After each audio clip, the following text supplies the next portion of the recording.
Say the words action figure to one of your friends and they'll assume that the terminology has a long history. While this is true to some degree, the origin of the term is closer to home than some may expect, seeing as these words were first applied to the original run of G.I. Joe toys that were deployed on store shelves back in 1964. In any case, strap yourselves in for the evolution of the first ever G.I. Joe, from his days as America's movable fighting man to his time later on as the team's highest ranking officer, where he's acknowledged as a real American hero even to this day. Let's begin.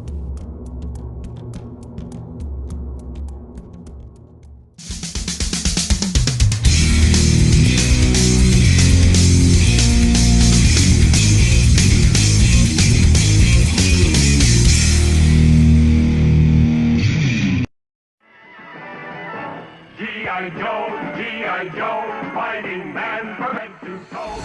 G.I. Joe. In this video, I'll be covering in detail the entire series of Marvel Legends trading cards with my good buddy Ken. And Dom? Oh, G.I. Joe. Right. No, yep, sorry, wrong script. Here you go, buddy. We got it. Don't cut me off again. It's the 60s. Little kitty boomers are forced to contend with craptacular toys like Lincoln Logs, Tammy's Paper Dolls, and Easy Bake Ovens. The only creativity here is by the designers, who actually thought kids would have fun with this garbage. But then, a real toy emerges. One that stands out among all the dope-smoking, flower power hippie dolls. An action soldier. Sure, there's a Marine, sailor, and airman, and I'm sure those were fine for cake-sniffing weirdos, but for those who knew action when they saw it, G.I. Joe was a no-brainer. And he came with a knockout punch of accessories. A cap, boots, and clothes. Oh boy. Included were the signature dog tags or dingle-dangles and a serious case of 1,000-yard stare. With that vacuous gaze, kids and their Korean war vet dads knew this dude had seen some real hell. That he sure did. Alright, give me those notes. Now, where were we? Oh, right here. Note as well the signature scar on the side of the G.I. Joe's face, which would make him unique and differentiate him from other similarly branded 12-inch tall military toys trying to cash in on the same success that G.I. Joe was experiencing. The particular figure decked out here shows him with gear from several equipment sets, specifically a full set of weapons and accessories from the Combat Attack set, namely his field jacket, M1 rifle, bayonet, grenades, and the cartridge belt. Additionally, he is decked out with some but not all of the pieces from the Combat Field Pack set, such as the field backpack itself, a canteen, and the easily broken entrenching shovel. He's also got the sleeping bag from the Bivouac set, and note that these are just some of many optional equipment sets that you can deck out your basic soldier with, and that some of the accessories can be found in more than one of these equipment sets that were sold back in the 1960s. Now, flash forward to the smaller 3 3/4 inch Real American Hero line of toys that launched in the years following the demise of the original 12-inch line of G.I. Joe. As part of G.I. Joe's 30th anniversary, some downscaled O-ring releases of our original 1964 style G.I. Joes were made.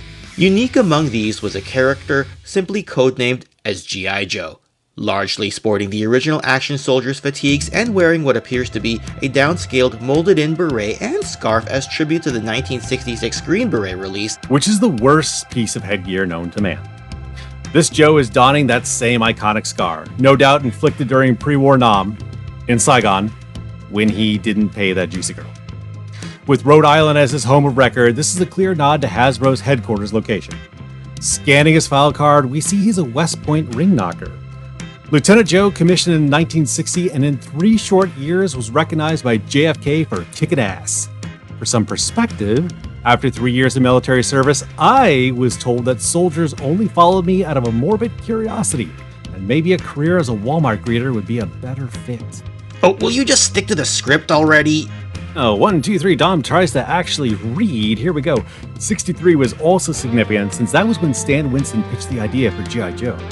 Or maybe it was a nod to when the South Vietnam government was overthrown and Joe was first called into Choco commies with his kung fu grip. No one knows for sure. But, oh, it is. The first one. You sure? Okay, alright, Ken. That is cool, but alright. Yeah, first one. Oh, and it's Stan Weston, not Winston. Captain. Joe earned his call sign G.I. Joe and was tasked to form a group of the most vagrant abusers of military grooming and uniform standards the world has ever seen. Joe had to glow up to first lieutenant in 64. I made that in half the time. Which could be a callback to when his first appearance on the shelves.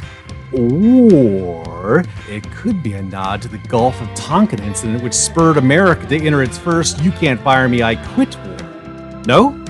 Ken says no. Alright, so not that. No, definitely not that. And are you even reading the right page?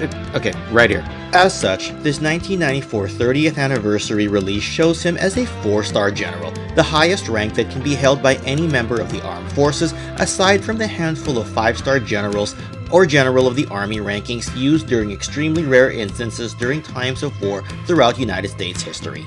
As a 4-star general, he would indeed outrank General Hawk, who was a 1-star brigadier general at the time of his Sunbow-looking 1986 release, and a 2-star major general at the time of his Talking Battle Commander's Deke appearance. Colton would also outrank any version of General Flagg, be it General Flagg who was killed in issue number 19 of the Marvel run, or his son General Flagg III, who appeared in the toy line back in 1992. His closest equivalent in any release of G.I. Joe would be Keel Hall, who, depending on which file card you read, is a 3-star Vice Admiral in the Navy. I largely speculate that this figure is meant to be of Colton during his youth, closer to his time as a lieutenant and perhaps even as a captain, given that it is not a particularly oldish looking figure.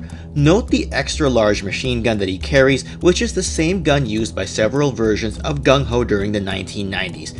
Interestingly, this is a different weapon from the one he was shown carrying in promotional images, though this type of thing seemed to be something that happened a lot for vintage toys of our youth. This G.I. Joe Colton figure was available both as a mail-in offer as well as sold in a box at the G.I. Joe convention itself. All that is to say that it's fair to call Joe Colton not just the original G.I. Joe, but by extension he was one of the original action soldiers and Green Berets during the time of the 1960s era of Joes. As such, he has been retconned into G.I. Joe lore such that he serves as the interconnection between the original 12-inch line and the smaller 3 3/4-inch line that was popular in the 80s and 90s. Note that Colton does appear in several issues of the Marvel Comics run, written by Larry Hama, particularly in issue number 86 where he shows up for the first time and does mention his time as an adventurer. This further weaves the timelines and continuities together such that one can consider Joe Colton as one of the members of the adventure team,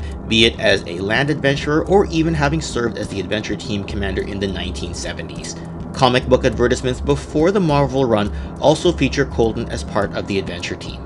That being said, other names have been thrown out over the years for the various members of the adventure team depending on whose storyline you follow, so which exact version of the adventure team Colton is or could have been can still be debated to this day. Since this is a retcon, I'm also not convinced that all fans of the 12-inch line welcome Colton's retroactive addition into the lineup. That said, many of us out there certainly do. Anyway, and Dom, give me the microphone back. Okay, here we go. All right, here we go. Take 3,000. Let's see if Dom can say the word file cards. Additionally, the file cards included in the 2010 G.I. Joe Club releases of the Adventure Team showed other birthplaces, and the names are all redacted to classified. Clearly a government misdirection to obscurate the team's true roster, and an act by the now 4-star General Colton trying to hide his shameful non-combat time among activists and tree huggers. Ken, that's not slanderous speculation. It completely checks out. Look, no one at the Fort Benning Club is buying Land Adventure Commander any drinks. Everyone wants the Hulk, not puny Banner. Yeah, okay, Dom. I get the idea, whatever. Alright, anyway, I'll take it from here. Additionally, for his other comic appearances, Colton played a big role in the 2000s era G.I. Joe run by Devil's Due Publishing. He came out of retirement to be appointed as the team's leader when General Hawk is sidelined, and he continues to run the team through the latter part of the Devil's Due Publishing run, particularly during the 36-issue mainline run of G.I. Joe America's Elite. His bearded appearance through the 2000s era comic run does make him resemble the Land Adventurer and Adventure Team commander. He also makes appearances in the IDW run of G.I. Joe comics and was portrayed by Bruce Willis in the 2013 G.I. Joe Retaliation movie. I will say this for the continuity though, back in 1994 and even through to the 2000s, it made sense for Colton to have founded the original G.I. Joe team in the 1960s, being appointed by President JFK. As the decades go by though, it would age him past the point where it makes sense for him to be in service, even as an elder statesman. I suppose as Colton gets used for G.I. Joe continuities in the future, G.I. Joe canon stories could probably adopt the sliding timescale used by the big comic publishers. For example, early Iron Man stories show Tony Stark escaping capture with his Mark I armor during the Vietnam War. As the character is modernized, the same, or at least a very similar escape is shown, both in comics as well as the Marvel Cinematic Universe, but now taking place in Afghanistan.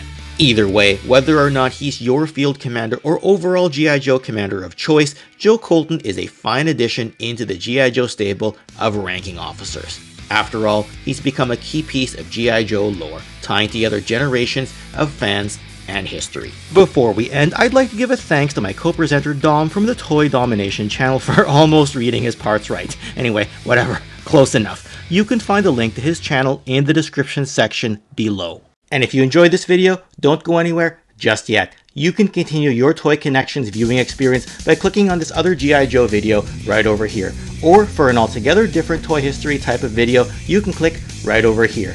And with that, yo Joe, and I'll see you all next time. Thanks again, and take care.